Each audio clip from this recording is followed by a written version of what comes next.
Anyone else feel personally victimized by Dick Van Dyke after this episode? Because I do.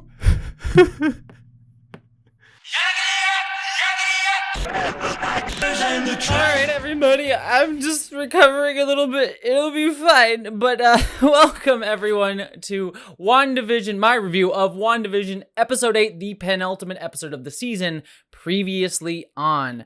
We're diving headlong into spoilers for this one, so if you haven't seen the episode, go watch it. What are you doing? Why are you even here? I love you. Please, thank you for staying here. But go watch it. Oh my god. Just to give my overview thoughts of this before we dive in headlong into the actual nitty gritty of the episode, I have to say I like this episode quite a bit, despite my initial reservations. At the top of the episode, I was kind of like, is it going to be like the flashback episode with a lot of stuff that we kind of already presumed and kind of already knew?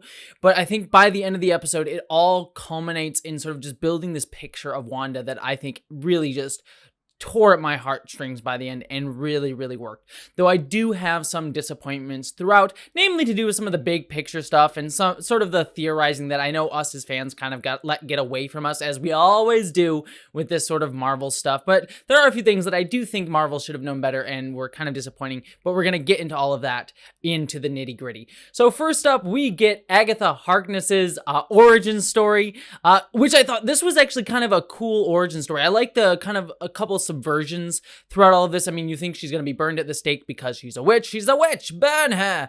But no, it's other witches burning her, and she's part of a coven of witches. I feel like this might be like sort of the precursor to what we see over in Doctor Strange, and I love that it's like just full on straight up magic. We get full on straight up coven of witches in the Marvel universe, and that is truly, truly awesome. I know some people were probably going to be a little bit upset by the fact that Agatha Harkness, by shown through this scene and in later scenes throughout this episode, that she's just a straight up villain. I know Agatha Harkness in the comics, people told me in the comments for last episode that she's actually a hero in the comics. I didn't know much about her personally, but I thought this origin worked really well for her. I like the sort of like underlying tension with her mother there, and Agatha sort of saying like, I can be good, and her mother's like, no, nah, you can't. Yeah, we've all had mothers say that to us. Just me? Is that just me? Oh god. Anywho, one other thing too I should note with that, I'm not sure, I feel like they use the sort of like de-aging sort of technology that Disney has in spades over there at, over on Agatha, and I thought it looked really, really good. Normally the de-aging stuff in the sort of Disney shows and movies hasn't really worked for me. See like Luke Skywalker or Grand Moff Tarkin over in the Star Wars stuff, but here it really worked. I think, again, that technology really works for me when it's like a lot in dark, and I think it just adds a nice subtle touch that doesn't draw attention to itself. So just a nice subtle thing that I noticed throughout that.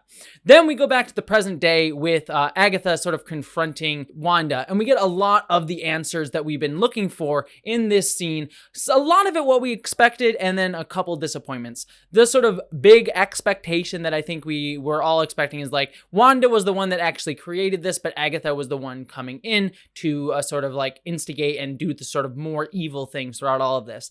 But what I found fascinating is what's ultimately revealed in this scene and throughout the episode is like really almost none of the stuff, the sort of big scale stuff, was Agatha at all. Yeah, she killed Sparky, and that makes her an evil person. But really nothing specifically evil was done by Agatha other than trying to like poke Wanda in a certain direction and sort of get information out of her. So I thought that was really kind of cool that nothing truly evil was really Agatha at all throughout all of this, which is kind of an interesting way to go for a character. It's kind of, and in fact, kind of thinking on it as I say that, kind of makes her being sort of evil in the origin story a little bit of a disappointment too, sort of being like, you could have muddied the waters a little bit more with her character and made a little bit more of a sort of gray with that morality here. But she's played sort of evil, but I found that sort of aspect of it kind of interesting. The one thing I did find very disappointing, and I think a lot of us did too, unless there's still one more episode, so maybe there'll be a little bit more on this, but we kind of learned the origin of Pietro, sort of X-Men Origins, well, that's not what I meant, but the origin of the X-Men version of Pietro, I guess, was just sort of her recasting, because she couldn't bring back her actual brother from the dead, and it was just recasting him with someone else's body that just happens to exist in the MCU. That's incredibly disappointing. I know so many of us were thinking of the multiverse, and I could understand people argument being like, yeah, that's just fans sort of running away as we always do with our theories, as I sort of said at the top. But here, I think it's actually, Marvel should have known better, in my opinion. I mean, they literally have stated that this movie is leading into Doctor Strange, the Multiverse of Madness movie. And so just knowing that and putting him in this should have let them know that there would have been this wild sort of speculation and excitement around the idea of the multiverse being presented here, and also the stuff that's been talked about with the Spider-Man movie as well. So it's ultimately disappointing that it's not connected at all, and it feels like they were just kind of playing with us just to get us all excited on Twitter, and it kind of feels it ultimately just feels like a letdown. Now, if they pull a rabbit out of their hat, no, joke intended. Actually, you know what? Joke intended. I'm that smart. I thought of that. I'll take it. But if they sort of pull that out in the final episode that it is connected to the multiverse, I'll sort of take it back. But ultimately, if this is the answer, I'm rather disappointed, and I think Marvel should have known a little bit better.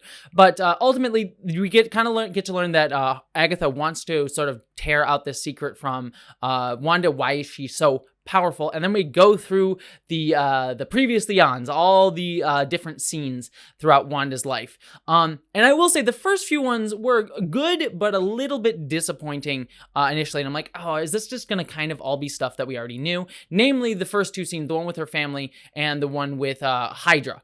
The one with her family, I thought worked a little bit better. I thought seeing that her love of sitcoms came from her family worked really well, and I thought it built up. That was like a good foundation to build throughout the episode, and sort of a running theme, that sort of sitcom theme that sort of ran throughout her whole life. I'll talk a little bit more about that in a second, but I like that it starts here, and that sort of lays a really good emotional foundation for what the sort of WandaVision world that we've been watching means to Wanda, and that subtle hint and that connection to family and to loss as she's watching Dick Van Dyke, the place explodes, and so we see her parents die there. I will say there is a bit of maybe this is just me sort of overreaching for things, so I do apologize if people don't see this. There's a bit of uncomfortability sort of like in the vague like Eastern European war-torn country. Like Sokovia is like not like necessarily anything specific, and so I'm just sort of like wondering, is that, I mean, I'm not the one to take offense to this. It's just one of those things that like, that's worth investigating. Again, this is not me saying like, oh, Marvel's awful, but I just like wonders like, is this something worth investigating, that it's sort of like, oh look, Eastern European war-torn country. I know that's sort of what we gotten from Sokovia in the past, but I don't know, seeing it here sort of explicitly laid out as opposed to like the sort of Age of Ultron, where it's just sort of a background element. I don't know, there's something in there that made me a little bit uncomfortable watching it from a distance perspective, sort of that being utilized here in sort of that vague-ish sort of like blah way without actually addressing some of the political ramifications behind some of that. But again, it's a Marvel show, so I know I'm overreading it and then it's intentional, but it's something that I like to think about a little bit and ask you all to be prodded and think about here too. Again, this isn't me hating on it, just something to mull over. But I thought there was a decent scene with her parents, and I like the idea that when, you see the Stark Industries bomb go off, that's sort of instigating everything's Stark's fault. It's always Stark's fault in this universe, but we kind of already knew that. And that's sort of like this scene, I'm like, okay, are we just going to go through the emotional beats of Wanda's life with things that we already knew? And this was certainly that. Then we get the next scene with her in Hydra. And again, I kind of felt the same thing, and this scene was a little bit worse because there wasn't really a ton of emotional connection here. Yeah, she watches a sitcom in her cell, and we sort of see that through her life she gets sitcoms, but we already knew she was touched by the I think it's the Mind Stone, Loki's scepter. It's cool to see it again, and the guy from Age of Ultron was there too. That was kind of nice and kind of a cool little callback, but it was a scene that was like, there's not much for me to say about it, except for we got the shot of like whatever that witchy thing is coming out of the stone, which was kind of interesting, but it didn't really tell us anything new. And so my sort of disappointment with the episode was getting higher at that point. I was like, okay, yeah, I get it. Agatha's having fun poking her and sort of like prodding her through her life, but we kind of already knew all of this. Then we get to the interesting stuff, the real emotional gut punches of the episode. Oh, I should say, I also like the fact that her powers got amplified by the Mind Stone. And I like the line that Agatha says, like, oh, it would have died on the vine, but it got amplified here. And so what does that mean here? So that's super fascinating to me as well. But that ultimately was all that we got out of that. But then we go to the next scene where she's at the Avengers compound after Age of Ultron. And this scene I thought was absolutely beautiful. There's so much subtleties in the acting between Paul Bettany and Elizabeth Olsen, excuse me, geez. There was just a very beautiful scene between the two of them. You can start seeing the build up of their relationship there. And I like the connection with the sitcom moment where you see, of course, Malcolm in the Middle. You see, Heisenberg himself, Walter White himself, getting hit, and she sort of says like, "Oh, he's not hurt.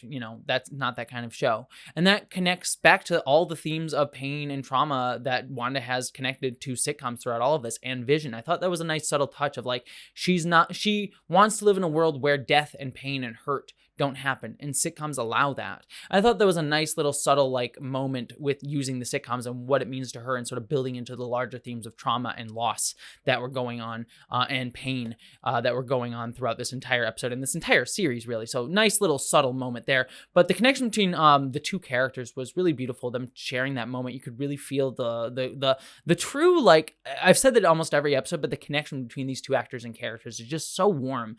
Ever since way back in, I mean, they had a little bit in Civil War, but I'm thinking of their moments in Infinity War. They were able to do so much and so much connection with so little. And you see that. I'm glad they've just gotten so many times to shine in this. And to finally see actual Vision and actual Wanda connecting here, the instigation of their relationship, I think that was a really kind of beautiful moment, and really beautifully played. And the line that Vision has, like, "What is grief but love persevering," legitimately got me teared up a little bit here. So that was just such a really nice, probably my favorite standout scene of the episode, to be very honest with all of you. But then we get into the next scene, which is Wanda at the S.W.O.R.D base. And this I thought was so intriguing and so well done, and kind of gets one of my criticisms that I've had of other episodes in the season, because she goes and sees the director of S.W.O.R.D. And I've been kind of harping on this point throughout other episodes of this season, that I've kind of been disappointed in his character, because he's kind of become just the kind of vague head of the company, the head of the entity, asshole villain guy, that he's sort of going to be the bad guy, and he's overly ready to use weapons and destroy things and being overly militaristic. That works for his character, but he just comes across as just a jerk, when actually, in actuality, especially earlier in the season, I was kind of like, yeah, I get his point of view. And that comes across really wonderfully in this scene. Yes, he has, I think this scene just shows the subtleties of this moment of like, I understand Wanda so hard. She wants to bury Vision. She wants to have that moment to let him go, and sort of have that sort of put like finality with his death. But the director has a point. Like, he is a sentient Vision, and they have an ethical responsibility to deal with that, and it's gruesome and morbid, and it's terrifying to see his body like that. I can't imagine how traumatizing that must have been for Wanda, clearly, to see that, but I like that he has a point, and I think he portrays a decent amount of understanding in those scenes, like when she blows up the glass and goes down there. He's like, no, give her a moment. Now, he still shows signs of being that asshole in subtle ways when he says, like, turn it back online. I mean, bring it back to life. But he's not playing like the dick. He's playing the, like, kind of cold and aloof guy, but still somewhat understanding, but still sort of has like, look, I have to do this job. And so I really liked his portrayal here, and it just highlights how disappointed I've seen him framed in previous episodes. So great scene between the two of them there, and Elizabeth Olsen just showing the grief when she goes up to Vision and sort of scans him and says, I can't feel him, and he's gone.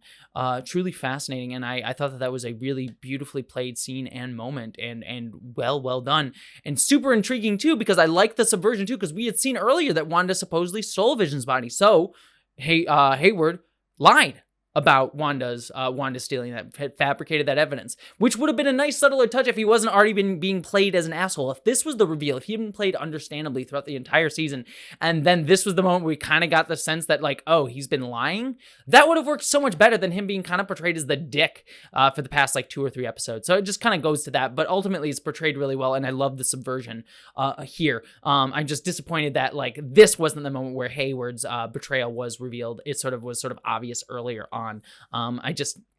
I really kind of was ultimately disappointed with Hayward's building up of his character, because there are moments where I think he's portrayed really, really well and would have been a much more intriguing antagonist to the series, as we saw here. But wonderful scene.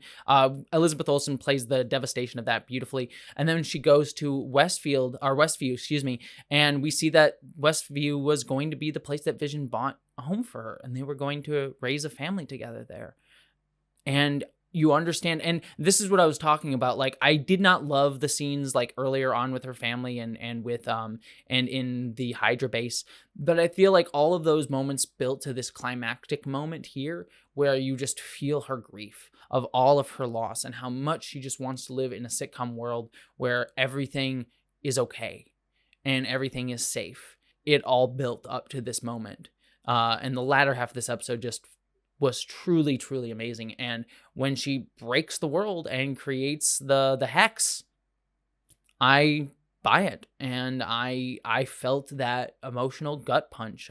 So it all culminated in this really explosive moment of grief and trauma and wanting to pull back loss. And I think it was all tied together through sitcoms really well throughout this episode. And you just, the moment where she brings Vision back to life without his body, which is interesting. And so we know that this version of Vision is not the one that's like has his body and how much he has him. It just is, it broke my heart. And I think it was just well done. A couple more scenes.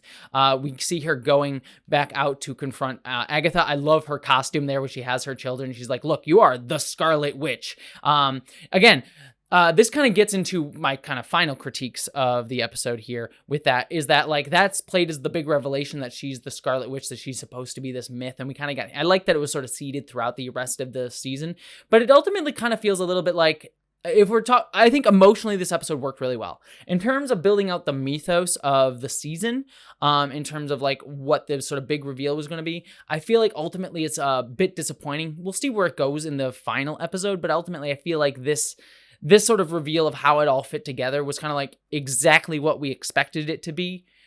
Which is fine. It's sort of those, like, this is the problem, like, as I was talking about with being Marvel fans and sort of like wanting to theorize every single episode about all the minutia. You sort of let your brain sort of get extrapolated away with you. But I feel like this show kind of built up a little bit more than it ultimately delivered in sort of that big picture, surprising stuff with like the hints with Pietro and the multiverse and Agatha being in control and being this evil one, but not really. I feel like there was a little bit more that could have been said there. So ultimately, I'm kind of disappointed with the grander scheme of the sort of reveals and revelations in this episode, but I am really happy with how they used this to tell a really emotional story with Wanda. And I think on that level, it is a true gut punch, a really wonderful character piece, and truly excellent in the microcosm. In the macrocosm, a little bit disappointing. And I should say there is an after credits sequence. If you missed it, I'm putting it here because I know some people missed the after credits sequence. So if you haven't seen the after credits sequence, thank you so much for joining us. Go watch it, come back,